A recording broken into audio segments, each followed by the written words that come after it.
Are के Rajput chapter number 8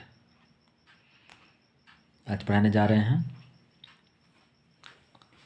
first number question बोल रहा है a sine wave has a frequency of 50 hertz. एक साइन वेव है जिसका फ्रीक्वेंसी 50 हर्ट्ज है।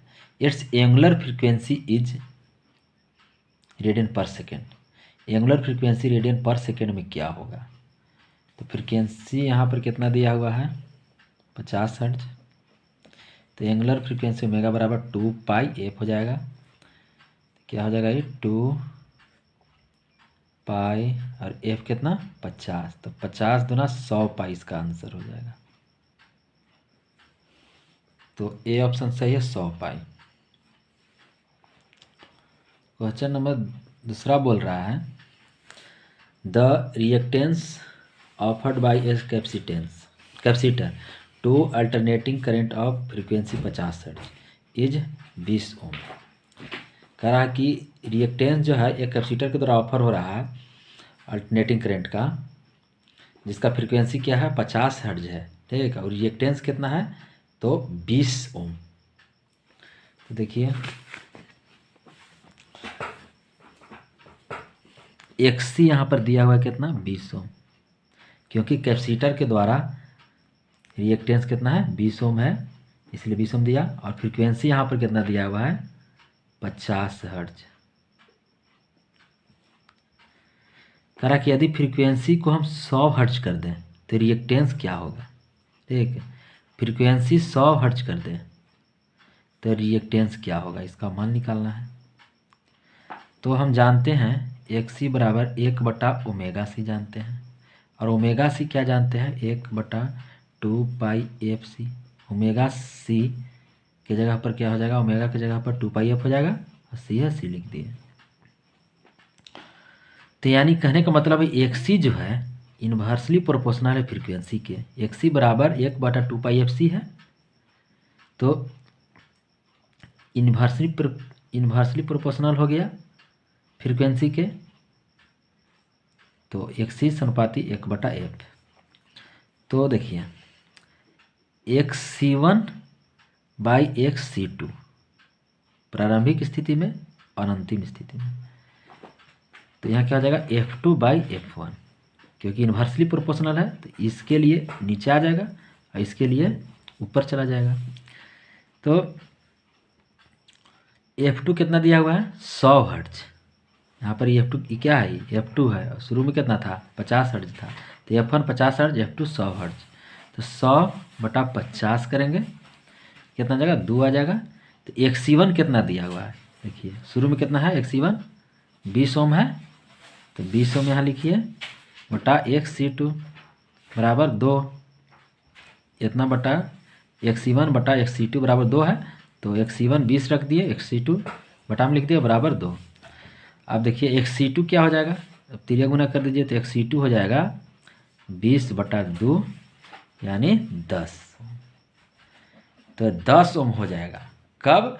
जब हम फ्रीक्वेंसी 100 हर्ट्ज कर देंगे। तो 10 ओम आंसर इसका सही है, C ऑप्शन सही है। तीसरा नंबर क्वेश्चन बोल रहा है the period of A wave is. एक वेव का पीरियड है, क्या है? तो तीसरा का B ऑप्शन सही है। Time required to complete 1 cycle. कोई वेव है, जैसे कि एक साइन वेव हो गया इस तरह से, ठीक है। तो इस वेव का पीरियड जो है, टाइम पीरियड, वो क्या होता है? तो टाइम पीरियड होता है कि time required to complete 1 cycle. एक साइकिल यहाँ से लेकर यहाँ तक, एक साइकिल जितना समय में करता है कंप्लीट, उसी को पीरियड कहा जाता है, ठीक। तो इसका B ऑप्शन सही है, time required to complete 1 cycle. चौथा क्वेश्चन बोल रहा है कि the form factor is the ratio. Form factor किसका रेशियो है? तो देखिए इसको याद रखने के लिए रफ याद रख लीजिए, रफ। R से हो गया आरएमएस वैल्यू, और A से हो गया एवरेज वैल्यू, और F से हो गया फॉर्म फैक्टर, ठीक। यानी आरएमएस वैल्यू बटा एवरेज वैल्यू के अनुपात को फॉर्म फैक्टर कहा जाता है। तो इसका सही आंसर है RMS value to average value, B option. 5 नंबर क्वेश्चन बोल रहा है the frequency of a sine wave is 1/50 seconds. देखिए फ्रीक्वेंसी दिया हुआ है 1/50, सॉरी टाइम दिया हुआ है, टाइम पीरियड दिया हुआ है 1/50 सेकेंड। तो इसका फ्रीक्वेंसी पूछ रहा है, तो हम जानते हैं फ्रीक्वेंसी बराबर 1/टाइम, फ्रीक्वेंसी बराबर 1/टाइम पीरियड जानते हैं। तो यह बराबर क्या हो गया 1/टाइम पीरियड कितना है 1/50 है, तो 1/50, 50 ऊपर चल जाएगा तो 50 हर्ट्ज हो गया फ्रीक्वेंसी। तो इसका सही आंसर है ए बराबर 50 हर्ट्ज, तो बी डी ऑप्शन सही 50 हर्ट्ज। 6 नंबर क्वेश्चन बोल रहा है एक एसी करंट है,